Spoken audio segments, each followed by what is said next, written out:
kwa wale watu wa kupigana ile vita ama kung'ang'ana. Na ndiposa usiku wa leo we have to understand that God is able to help you tonight. Kitabu cha Waefeso sura ya 6. Waefeso sura ya 6 mstari wa 10 mpaka 18. Nasema hatimaye mzidi kuwa hodari katika Bwana na katika uweza wa nguvu zake. Vaeni silaha zote za Mungu mpate kuweza kuzipinga ila za Shetani.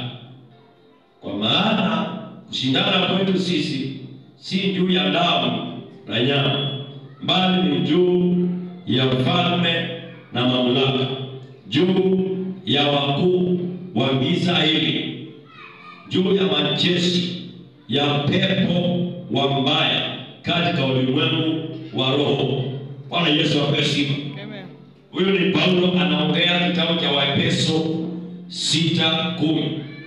Anasema hatimaye tuzidi kuwa hodari katika Bwana na katika uweza wake, na tuvae silaha zote ili tuweze kupinga ila za Shetani.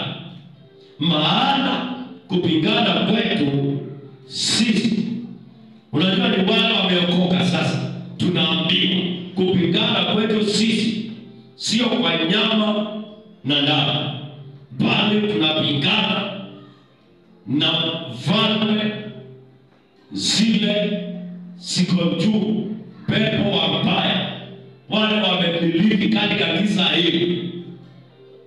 Tunapingana katika ulimwengu wa roho. Kwa hivyo pamoja na kupingana, hatupingani kwa nyama na damu. Nataka ukanielewe usiku wa leo, maana kuna ukombozi umefanyiwa.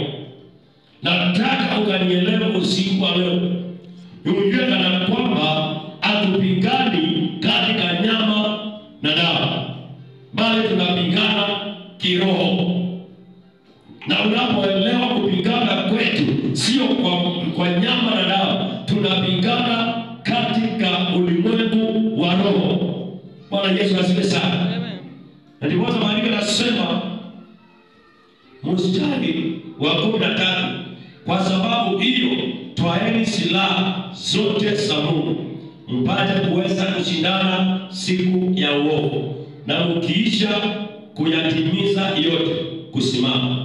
Basi simameni hali mmejifunga kweli viunoni, na kuvaa dirii ya haki kifuani.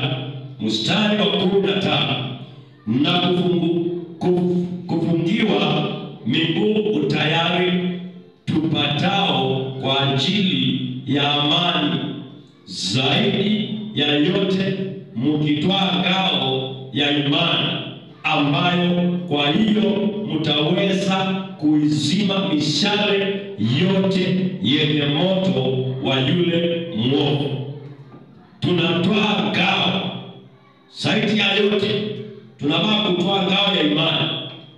Tunafaa kushika ngao ya imani. Ngao ya imani ni maombi mazito ya kufunga na kuomba. Tutwae ngao ya imani na tutagusa mishale ya Roho Mtakatifu. Wale watu tumeokoka, hatutumiani mishale ya kawaida, hatutumiani upanga wa kawaida, hatutumiani bunduki ya kawaida. Tunatumia bunduki ya Roho, tunatumia upanga wa Roho, tunatumia mishale ya Roho. Na lazima usiku wa leo ya kwamba uweze kuelewa tupigani kwa nyama na damu, tunapigana katika ulimwengu wa roho. Na kuanzia usiku wa leo unapoelewa kupigana katika ulimwengu wa roho, hautamshindwa vita, kwa sababu battle belongs to God. Amen. Vita ni ya Bwana, vita sio yetu. Na kwa sababu vita ni ya Bwana, na sisi tunafaa kusimama katika ile nafasi tukamwambia Bwana na atupiganie ile vita, na atupigania kwa jina la Yesu Kristo. Amen.